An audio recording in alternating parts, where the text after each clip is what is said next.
Regresamos con la hora clave. Recordamos que pueden interactuar con nosotros a través de la etiqueta de numeral hora clave. Y le damos la bienvenida a nuestro invitado, Ramón Alberto Rivero Blanco. Es escritor, es investigador, es fundador y además es el administrador de la plataforma Historia Náutica de Venezuela. Bienvenido. Y yo digo que es un personaje muy interesante porque se dedica a desentrañar una cantidad de misterios que le interesan siempre al gran público y que se vuelven mucho más atractivos cuando se trata del mar. Claro, nada menos que los misterios del mar. Exacto. En todas partes es lo mismo. El mar siempre está cargado de historias muy sugerentes, pues, porque de verdad que son muchos los misterios que entraña el mar todavía para el ser humano, ¿no? Y aquí hay uno muy especial del cual nosotros queremos que hoy nos hable, que es el tema del buque este famoso Margarita, que dicen que apareció, tuvo un protagonismo y después desapareció como llegó. Entonces uno no entiende eso, que un buque se desaparezca. Muy agradecido, Maki, Manuel, por la invitación. Para mí es un honor estar aquí con ustedes. Y bueno, para empezar, de alguna forma, yo empecé en este tema de la historia náutica de Venezuela, naval, por mis padres, por mis ancestros, por mi abuelo y por mi padre, que fueron ambos oficiales de la Armada de Venezuela. Entonces, eso fue lo que me atrajo. Yo digo que es una labor de amor, ¿no? Pero eso fue lo que me atrajo en principio. Lo que pasa es que después me atrapó de una forma que nunca más me pude salir. Porque además son muchas las historias que he debido escuchar en su casa, ¿no? Entre claro, los familiares. Toda la vida.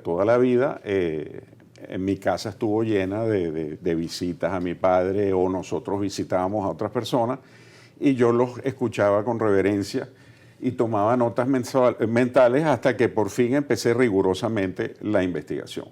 Entonces, más allá de la vida de mi papá y de mi abuelo, que fueron muy interesantes, yo empecé a encontrarme discrepancias, misterios, por decirlo así, en nuestra historiografía naval. Como por ejemplo, de lo que vamos a hablar hoy, del torpedero. Torpedero era, ¿no? Del torpedero Margarita. Eso es un barco que apareció en nuestra historia sin oficio, o sea, sin comisión oficial. De repente aparece un torpedero en la Armada de Venezuela que se llama Margarita. Empiezo a buscar historiografía y todos los historiadores que escribieron sobre el Margarita le daban un origen diferente. Sí, es decir, no se sabe dónde salió, ni quién lo mandó a hacer, ni... Ese es el misterio. Exactamente. Ese es un gran misterio. Ni de dónde vino, ni quién lo fabricó, ni cuándo se compró, ni cuándo fue incorporado a la Marina. Esa información no existe. De repente aparece en las memorias en un momento dado de Guerra y Marina de principios del siglo. Entonces, bueno, me aboco a una investigación que duró casi 7 años, que fue como un gran rompecabezas. Empecé a conseguir piezas por aquí, piezas por allá, piezas por acullá, y todo está relacionado con el advenimiento de Cipriano Castro a la presidencia, pues cuando llega a Caracas. Acuérdense que justo antes él estuvo alrededor de 7 años, después de la Revolución Legalista, él estuvo protegido en Cúcuta, porque no podía entrar a Venezuela, hasta que el 23 de mayo de 1899, él invade Venezuela y eventualmente llega a Caracas el 22 de octubre de ese mismo año. Pero Cipriano Castro llega a la presidencia con un agradecimiento increíble por los liberales colombianos, que fueron los que lo protegieron. En ese momento los liberales colombianos estaban en la oposición. Estaban oponiéndose al gobierno de San Clemente en Colombia y después el de Marroquín, porque a San Clemente le dieron un golpe de Estado los mismos conservadores y Marroquín asumió la presidencia. Entonces, ya Cipriano Castro en el poder, él empieza a urdir un plan para ayudar a sus amigos liberales colombianos a retomar el poder en Colombia. Pero, ¿qué es lo interesante? Lo interesante es que en ese momento hay sueños de una reivindicación o una recreación de la Gran Colombia. Y entonces hay varios jefes de Estado en Latinoamérica que se unen a ese plan de Cipriano Castro, como el presidente Zelaya en Nicaragua, como el presidente de El Salvador, como el presidente de Ecuador, y ellos empiezan a crear como un entente liberal. Y de esos planes surge la idea de apoyar concretamente a los liberales colombianos con armas, con personas, con tropas, con oficiales. Y de ahí salió la idea de mandarse el buque. Y de ahí salió la idea de comprar el buque. Entonces, pero al principio esto era una operación secreta. Lo que pasa es que parece que en Venezuela estamos signados por un problema con el secreto que al punto todo el mundo sabe cuál es el secreto. Entonces, ¿qué pasó? Los secretos no duran mucho. No duran mucho. Entonces Cipriano Castro habla con Zelaya, Nicaragua, para que Nicaragua sea el que compre el buque, para que no se sepa que ese buque viene para Venezuela. ¿Qué es lo que pasa? Zelaya lo logra, compran el buque en un astillero que se llama Dockford allá en... ¿Fue en Ecuador? No, en el Reino Unido. Ah. Eso era un torpedero que quedó frío. Ese torpedero tiene un valor histórico increíble porque fue el primer buque de guerra que usó combustible líquido, porque acuérdense que en esa época era carbón. Pero este fue el primer torpedero que usó combustible líquido. En el mundo. ¿Ah? En el mundo. En el mundo. Y parece que tenía otras propiedades muy buenas, sí. como que no necesitaba un gran calado, o sea, tenía muchas facilidades. Era ese muy buque. ágil. Sí. Porque era un torpedero, era un buque pequeño, ágil, y no usaba carbón. ¿Qué es lo que pasa? Que el almirantazgo británico no lo quiso comprar porque era demasiado moderno. Ellos preferían quedarse con su carboncito y con su suciedad. Lo que ellos manejaban. Pues. Lo que ellos manejaban, el paradigma que ellos manejaban hasta ese momento. Entonces, ¿qué pasó? Que quedó frío. Entonces quedó frío en el astillero hasta que vino alguien, un señor de Nicaragua, y lo compró. Miren, ahí está la silueta del Margarita. Caray. Pero ¿por qué me suena a mí tanto Ecuador en relación con ese buque? Porque la historiografía era contradictoria. Y entonces había gente que decía que vino de Ecuador, otra gente que vino de España, ¿entiendes? Y eran contradictorias. Por eso fue que yo me decidí en buscar el origen. Se le llamaba el Rayo también. Se llamó el Rayo cuando lo compró Nicaragua. Pero Entonces, es una buena investigación, sí, ¿sabes? Porque en medio de tantas versiones contradictorias. Tantas contradicciones. Y además que salía una noticia de prensa de que Venezuela adquirió un torpedero que se llamaba Rayo en Ecuador y entonces solo replicaban 50 diarios en los Estados Unidos al mismo tiempo, que eran como las primeras agencias de noticias de esas de hoy en día. Sí. Entonces, bueno, así las cosas, Cipriano Castro logra comprarlo. El torpedero sale el 21 de marzo de 1900 del Reino Unido, pero cometen el primer error, que es cambiar la bandera de Nicaragua por la bandera venezolana, en pleno alta mar. Y era justo lo que no querían que se supiera. Correcto, ese fue el primer error. Pero el segundo error es más interesante todavía. Nosotros teníamos aquí un general colombiano liberal que había sido asesor de Crespo en la revolución legalista. Él le vendió un código militar a Crespo y Crespo nunca se lo pagó. Y acuérdense que Crespo fue asesinado en la Mata Carmelera. Entonces, el general colombiano se quedó sin su plata. Él se llamaba Vicente Mestre. Y eso tiene repercusión en nuestra historia porque eventualmente, muchos años después, él logra cobrar los reales en forma de una propiedad de Crespo, que era Miraflores. Caray. Entonces, así llegó a ser. Interesante, ¿no? Así es. Pero bueno, en ese momento Crespo estaba con su rollo de que quería cobrar los reales. Y entonces, ya desesperado, va a la legación colombiana en Venezuela a ver si el ministro de la legación colombiana lo ayuda.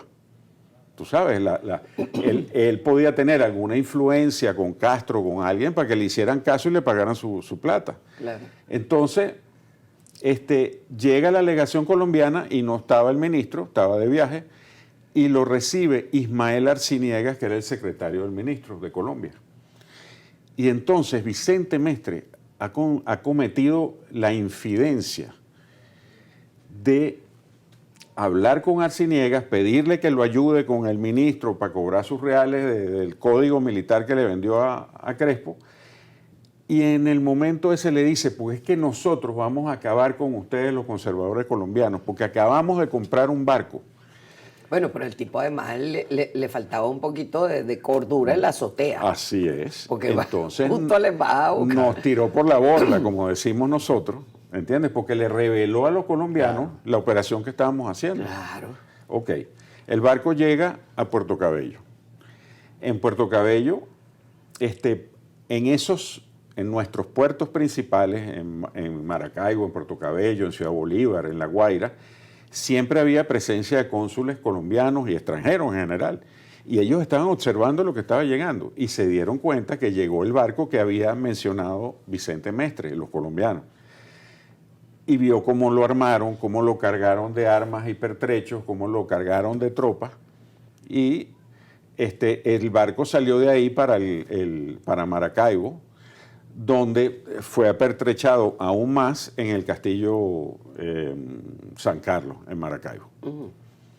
Entonces, ahí ya los colombianos, preocupados, porque ven que el barco cambió a bandera colombiana, claro, del lado liberal. Claro, lógico. Y entonces, al zarpar, los colombianos, la Cancillería colombiana hace una protesta y acusa a Venezuela de que no solo mandó al Rayo, que ahora el nombre colombiano era Peralonso, sino que envió a otro buque que se llamaba el Augusto, que era del general Augusto Lutowski, que sí era venezolano, de origen polaco, y mandó al Rayo y al Augusto como barcos colombianos llamados Peralonso y Gaitán.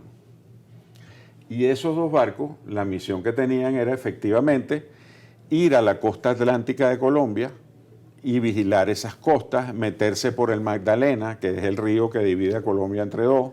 Y bueno, y eventualmente el plan fue que a través de esos barcos que aumentaban el poder hacia el lado liberal, poder hacer que las tropas que tenían los liberales en el departamento Magdalena se unieran con las del departamento de Bolívar y fueran a tomar Bogotá. Bueno, pero aquí yo le voy a decir algo. Aquí algún cineasta, algún productor tiene que tomar esta historia, hacer un guión para una película. Yo estoy porque de acuerdo. se presta. Pero espérate, que la cosa se pone mejor. Lo que pasa es que nos queda poquito tiempo. Vamos a tratar de resumir. Bueno, se traen a un liberal, a un general liberal mexicano, que es así como de Nogales Méndez. El aventurero. Pues. El mexicano. El mexicano. Okay. Y él era el que comandaba esas dos unidades en Colombia. En un momento dado colisionan y él decide traerse las dos unidades a Venezuela para pedirle más unidades a Cipriano Castro y pedirle más dinero. Las trae, logra la cita con Cipriano Castro le dice que no. Y entonces él se molesta, le grita a Cipriano Castro lo manda a poner preso y se acaba la operación. O sea que esa operación duró desde marzo de 1900 hasta julio de 1900. A partir de ahí Cipriano Castro incauta el Margarita, incauta una cosa que es de él. Que es de él, exacto. Pero para protegerlo de las protestas colombianas. Bueno, aquí, para resumir, tuvo funciones desde guardacostas hasta transporte de mercancías. Posteriormente, ¿Cómo termina posteriormente lo incorporan a la Marina. Después de todo eso, de Venezuela, termina siendo guardacosta y se desaparecen en 1916. Ahora, eso es lo que a mí me llama la atención. ¿Cómo puede un buque desaparecer así y que nadie sepa? Bueno. ¿Qué se hizo? Mira, el buque se desaparece. Cuando yo digo se desaparece, que se desapareció de las páginas de la historia de Venezuela. Exactamente. En el sentido de las memorias de guerra y marina. Ya ahí, en el 17, no aparece. Y usted no ha logrado dar finalmente con lo que pasó. Di con un dato, no, lo desguazaron, evidentemente. Eso pensé yo. Evidentemente, porque en el 1920 consigo una lista donde dice de objetos que se pueden reutilizar y aparece la caldera del Margarita. Entonces fue desguazado. O sea, lo desmantelaron. Así es. Qué buena historia. Oye, pero nos quedamos con las ganas. Pero de todas maneras hay que hacer. Seguir sobre ese tema, ¿no? Bueno, hay que hacer una película. Sí, con hay esto. una monografía sobre ese que yo escribí. Claro que sí. Y la tradujeron al ruso y al italiano. Oye, qué maravilla. Bueno, muchísimas gracias por haber venido a contarnos esta historia. Vamos Gracias. a la pausa y regresamos.